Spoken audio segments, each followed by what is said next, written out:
So what we want to do, Rajdeep, is because the big prize apart from Bihar is West Bengal next year. But before we get to West Bengal, let's move to Tamil Nadu. And let's take a look at what the Tamil Nadu vote share and seat share could be. This is where things get exciting. And remember, I just want to build the caveat before anybody takes this as the gospel, and then Rajdeep and I trolled all through the weekend. This is just Lok Sabha data. The question that is asked is, who would you vote for if Lok Sabha elections? Not asking whether you want Stalin back, you don't want Stalin, you want EPS. No, that's not the question. So bear that in mind as you see this data. Now, India Today, Mood of the Nation predicts that the India Alliance's vote share, so that is Stalin and Rahul Gandhi together, the DMK and the Congress largely along with some smaller caste parties, could go up from 47 to 52. The NDA, which is a very weak alliance, even though the BJP is trying to make it stronger, from 18 to 21. The question, though, is what might happen if the AIADMK and the NDA were to align. In this poll, it's just 41, but 2 plus 2 is always not 4 in politics. Could things then change? And that's really, Rajdeep, the question which will determine what happens in Tamil Nadu. There's already talk in Tamil Nadu of this grand alliance, of trying to push AIADMK-BJP, even Vijay, who's emerged as a sort of X factor. Bring them all together. That's the only way you can challenge at the moment. Arithmetic of bringing a larger alliance together is the only way you can challenge a DMK-dominant alliance. In fact, Rajat Sethi has been doing some strategy and number crunching in Tamil Nadu. I'll come to you in a moment. I'll give you the number and then you can go across, because you mentioned name of Vijay, and that's very important factor to analyze here. At the national level, Lok Sabha election level, his name doesn't really move in here. But in our tracker, when we asked the same respondent the question on the assembly level voting intention, Vijay's name is trending anywhere between 10 to 15% week on week. So he is becoming an important player on the ground. So he's not quite Kamal Hassan, who of course was in single digits. But Rajat, your sense, is that the way forward? The BJP is looking now increasingly at state by state strategies.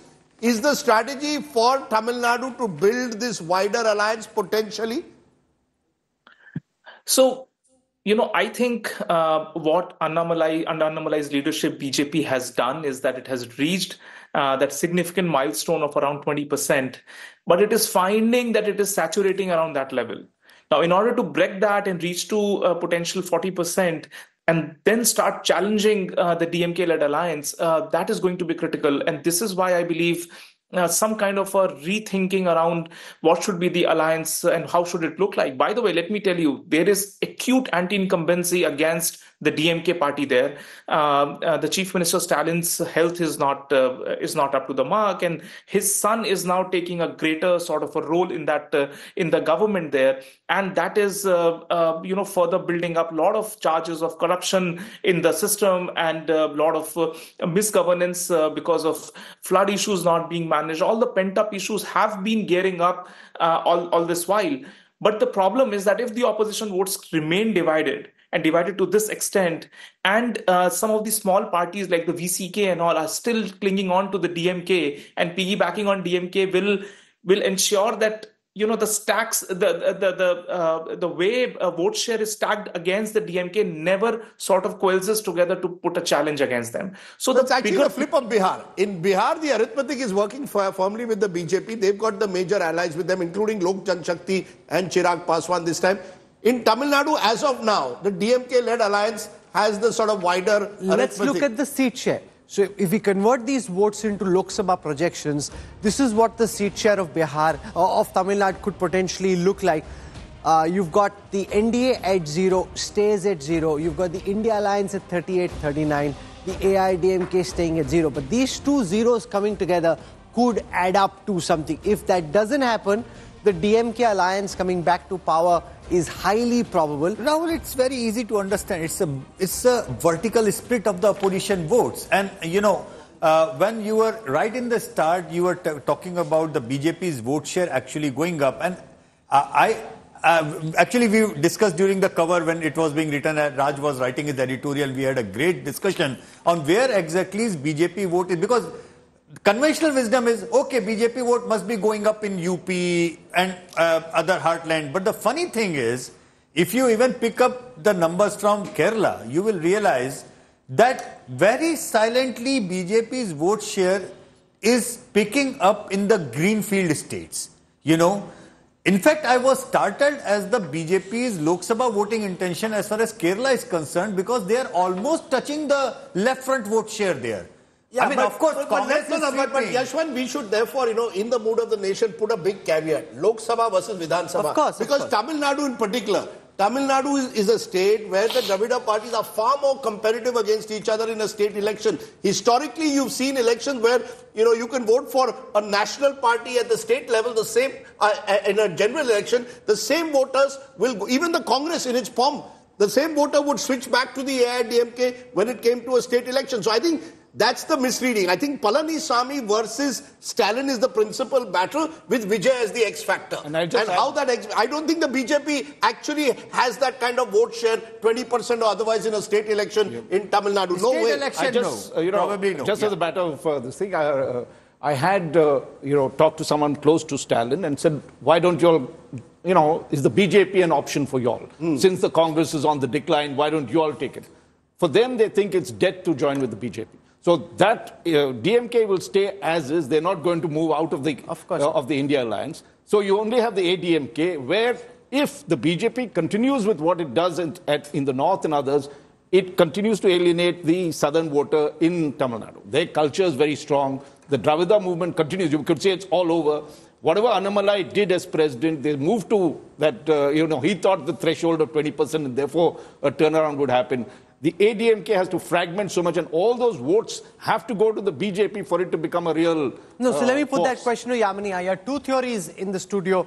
One is that the AIADMK is better off fighting by itself, hoping to encash on the anti-incumbency that's built against the Stalin regime.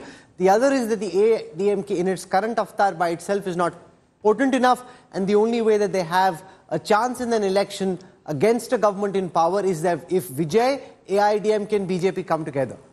What's your reading of the chemistry and the arithmetic of Tamil Nadu?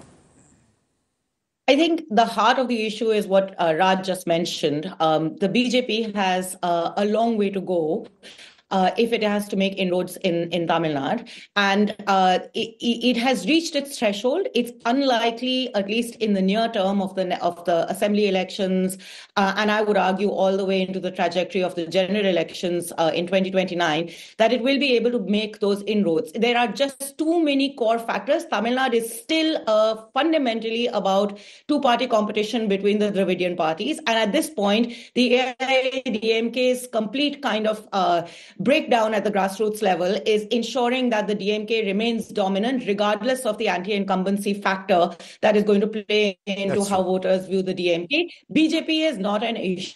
Is just not a player, and it is unlikely, unless the BJP completely fundamentally transforms its politics in the state, which is impossible for it to do, that it is in the near term going to make that break. Vijay is the X factor, but again, I don't think that the core AIADMK vote is going to be buttressed beyond a point, even with Vijay, because the grassroots the grassroots penetration is still a long way to go. This is just Shankar Iyer, so is it then advantage DMK, given the disunity in the opposition and the fact that the AIADMK is a far less potent force than it was under Jayalalitha? What's your reading of the state of play in Tamil Nadu? Shankar. So, Tamil Nadu, to understand Tamil Nadu, you've got to go back to 1967. Since then, no national party has ever emerged there. The problem with national parties, whether it is the Congress or the BJP, is one that they cannot fathom the cultural identity, the foundation on which both these Dravidian parties exist. So the BJP has tried various stunts. It has not worked. In the case of the Congress, it has just been a piggyback ride. From 1967 to now, the Congress has never won. The only third party that has gained seat share or shown any sort of spine there was in 1996 when Tamil Manila Congress, led by Moopanar, was there. Otherwise, no national party, no national face has any foothold in Tamil Nadu. To understand that state, you got to be there. And I think that there is this deep complex in Tamil Nadu about the imposition of Hindi from 1963 INB ministry order till now. It has not gone away. And I don't think that the other aspect is that the BJP thinks that hitting on corruption is the silver bullet in every state. Tamil Nadu has a high forbearance. I mean, a former chief minister of AIADMK was jailed. There are other people who went to jail. So the conviction story in Tamil Nadu is vastly different. The BJP, if it focused on governance, maybe it would get some foothold. I think the BJP, for decades now, from Pramod Mahajan till now, whoever has managed that state, has kind of not figured